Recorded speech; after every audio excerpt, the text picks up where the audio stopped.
I do not believe that any of us have dreams that were not given to us for the purpose of accomplishing those particular dreams.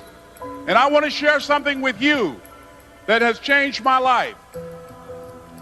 I started out, as was indicated by Jack, it's very humble beginnings. I don't know what that dream is that you have. I don't care how far-fetched it might appear to be. I don't care how disappointing it might have been as you've been working toward that dream. But here's what I know, that that dream that you're holding in your mind, that it's possible. Let's say that together, please. Say, it's possible. See, sometimes we can't say, I can do that. But what we can say, that it's possible that I can have my dream as we run toward it, as we work on it day in and day out. No one, ladies and gentlemen, could have convinced me when I started out just over 6 years ago, working on my dream. And I want you to think about whatever your dream is, because I was willing to take a chance. And most people won't do that. Most of the people that you talk to try and bring them into the business, these are not risk takers. Most people have done all that they're ever going to do. They raise a family, they earn a living, and then they die. But people who are running toward their dreams, life has a special kind of meaning. And here's what I will share with you, that in the process of working on your dreams, you are going to incur a lot of disappointment, a lot of failure, a lot of pain, a lot of setbacks, a lot of defeats.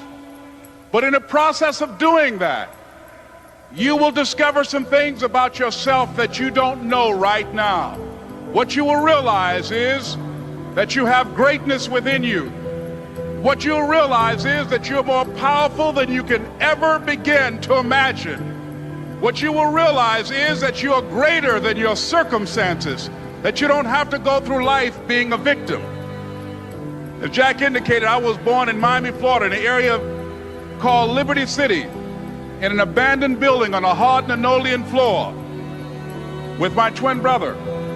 We were 6 weeks of age. We were adopted. When I was in 5th grade, I was identified as EMR, labeled educable, mentally retarded, put back from the 5th grade into the 4th grade, and stayed in that category until I got out of high school. I don't have any college training, but I met a high school teacher who one day changed my life. I was waiting on another student, and when he came in, he said to me, "Young man, go to the board and write what I'm about to tell you." And I said, I can't do that, sir. He said, "Why not?" I said, "I'm not one of your students." He said, "It doesn't matter. Follow my directions now." I said, "I can't do that, sir." He said, "Why not?" I said, "Because I'm educable, mentally retarded." And he came from behind his desk and he looked at me. He said, "Don't ever say that again. Someone's opinion of you does not have to become your reality." And that man, Mr. Leroy Washington, did something for me. He started planting seeds in my mind that enabled me to begin to dream, as Dexter has been doing for you. And ladies and gentlemen, I started working on my dream. And most people don't work on their dreams. Why? For many years I didn't. One is because of fear. The fear of failure. What if things don't work out? And the fear of success. What if they do and I can't handle it? The other thing is that most people, ladies and gentlemen, they get comfortable. They stop growing. They stop working on themselves. They stop stretching. They stop pushing themselves. And they end up becoming very cynical about life. And they throw in the towel on themselves, and on their families, and on their dreams. And the other thing is that most people don't feel worthy. What I'm doing now, I could have been doing years ago. But because I did not have a college education, because I didn't believe in myself, because I allowed other people's opinion of me to control my destiny, I didn't act on my ideas. So I applaud you for your dreaming, for your running toward your dream. I applaud you for believing in yourself, because that's what life is about, stretching and challenging. looking for ways that you can begin to improve yourself. And ladies and gentlemen, as a result of stretching out, of acting on my dream, and I don't know what that dream is for you, I can tell you that it's possible. No one could have convinced me that after just over 6 years, I would have my own book entitled Live Your Dreams. Just over 6 years, I would have 5 specials on public television. Just over 6 years, I've done motivational speaking for AT&T, Procter & Gamble, McDonald's Corporation, Xerox, IBM, just over 6 years. I will now have my own talk show that will premiere on Monday, Labor Day. I'm saying to you, your dream is possible. Your dream is possible. But not only is it important that you believe and begin to know that it's possible for you to live your dream as you run toward it, but I've done something that I want to share with you called Choosing Your Future. In fact, I've developed a set of tapes talking about how to begin to create your own reality by choosing your future. And not only is it important for you to know it's possible for you to choose your future, but it's necessary that you work on yourself, that you develop yourself. It's necessary that you get the energy drainers out of your life, people who don't want anything, people who are not striving, people who are not challenging themselves, people who aren't growing, people who have stopped dreaming.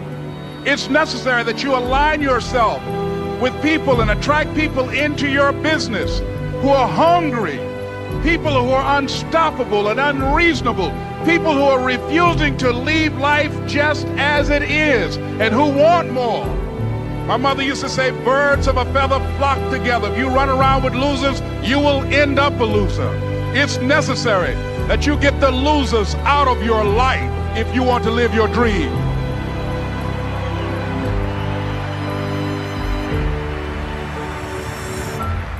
It's necessary to know that everybody won't see it, that everybody won't join you, that everybody won't have the vision. It's necessary to know that a lot of people like to complain, but they don't want to do anything about their situation, that you are an uncommon breed. You know, you have to know within yourself that I can do this. Even if no one else sees it for me, I must see it for myself. That's necessary. It's also, ladies and gentlemen, necessary that you be creative when you're working on your ideas, that you understand the importance of changing up, of readjusting your strategies. Many times we can have a great idea, but if you're not advancing it in the right way and things don't happen, you become discouraged and think the idea doesn't work. No, that's not true. It's necessary that we become creative. I remember when I was in New York walking down the street, and a guy approached me and said, "Hey, mister, can I shine your shoes?" And I said, "No, I'm in a hurry. I don't have time." I kept walking. Someone else said, "Hey, man, your shoes look clutty.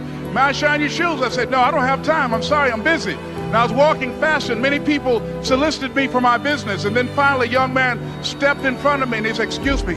And he started counting, 97, 98, 99, 100. He said, "Sir?" I said, "Yes." He said, "Come here, please." I said, "What is it?" He said, "Today is my birthday. And every year, just to thank God for another year of life, the 100th person who passes my shoe shine stand, I offer them a free shoe shine. Would you give me the honors?" I said, "Why, sure." I got up on the shoe shine stand, George, and I sat there, and he shined my shoes diligently. And when I got down, I looked at them, they were sparkling. And I was walking away, and I said, "Thank you." And I stopped, I said, "Excuse me, but how much do you usually charge?" He said, "Only $2. I said, "I tell you what, today's your birthday. Here's $5, keep the change." He said, "Thank you."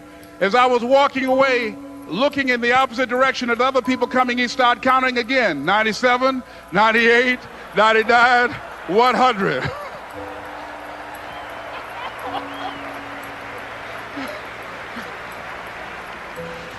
It's necessary that you be flexible, that you are always thinking of how can I improve this better. This is a customer-driven economy. It's necessary for you to always explore various ways in which you can improve the quality of service that you're providing for the people in your organization. I remember something a major company had talked about, the extra value service they were providing for their customers. And the lady who had the news conference summarized it this way. She said, "It's not our intention to satisfy our customers or to please our customers. Our intention is to amaze them."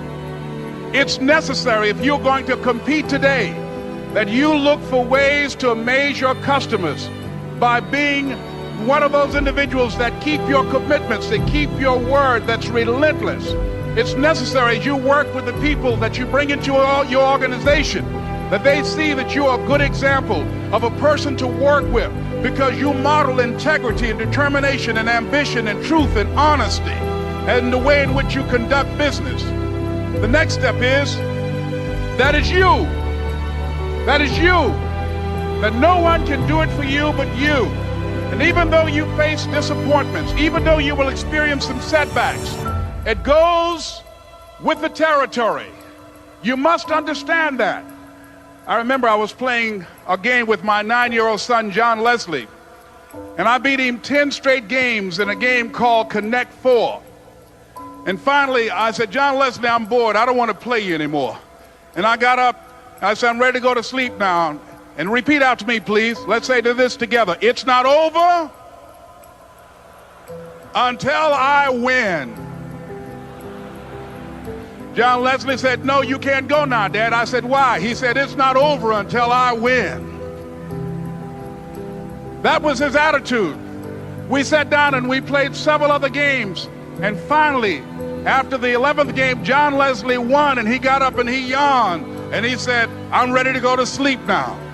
And I'm saying to you, what if all of us took that attitude after we face a rejection and a no, or we have a meeting and no one shows up, or somebody say, "You can count on me," and they don't come through?